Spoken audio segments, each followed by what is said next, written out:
DCC അധ്യക്ഷനും കഴിഞ്ഞ തെരഞ്ഞെടുപ്പിലെ UDF സ്ഥാനാർത്ഥിയുമായിരുന്ന അന്തരിച്ച VV പ്രകാശിനെ അവഹേളിച്ച പ്രതിപക്ഷ നേതാവ് VD സതീശന്റെ പ്രതികരണം നിലമ്പൂരിൽ സജീവ ചർച്ചയാകുന്നു. UDFിലെ പ്രധാന നേതാക്കൾക്കും സതീശന്റെ പ്രതികരണത്തിൽ കടുത്ത അതൃപ്തിയുണ്ട്. കഴിഞ്ഞ തെരഞ്ഞെടുപ്പിൽ നിലമ്പൂരിൽ UDFിന്റെ സ്ഥാനാർത്ഥിയായിരുന്നു VV പ്രകാശ്. തെരഞ്ഞെടുപ്പിന്റെ ഫലം വരുന്നതിന് മുൻപേ അദ്ദേഹം മരണപ്പെട്ടു.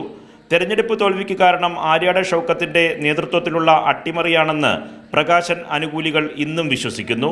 പ്രകാശിന്റെ കുടുംബാംഗങ്ങളെ കാണാൻ ഇതുവരെ ആര്യാടൻ ഷൗക്കത്ത് പോയിട്ടുമില്ല.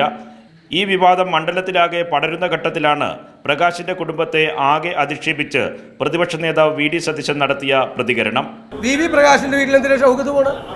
അത് പോകേണ്ട ആവശ്യമില്ല. സതീശന്റെ പ്രതികരണം കോൺഗ്രസ് പ്രവർത്തകരുടെ മനസ്സിനെ മുറിവേൽപ്പിച്ചിട്ടുണ്ട്. UDFിലെ പ്രധാന നേതാക്കൾക്കും സതീശന്റെ പ്രതികരണത്തിൽ കടുത്ത അതൃപ്തിയുണ്ട്. തെരഞ്ഞെടുപ്പിന്റെ പരസ്യ പ്രതികരണത്തിന്റെ സമാപന ദിവസം തന്നെ സതീശൻ ഇത്തരമൊരു പ്രസ്താവന നടത്തിയത് തെരഞ്ഞെടുപ്പിൽ തിരിച്ചടിയാകുമെന്ന ആശങ്കയും UDF കേന്ദ്രങ്ങൾക്കുണ്ട്.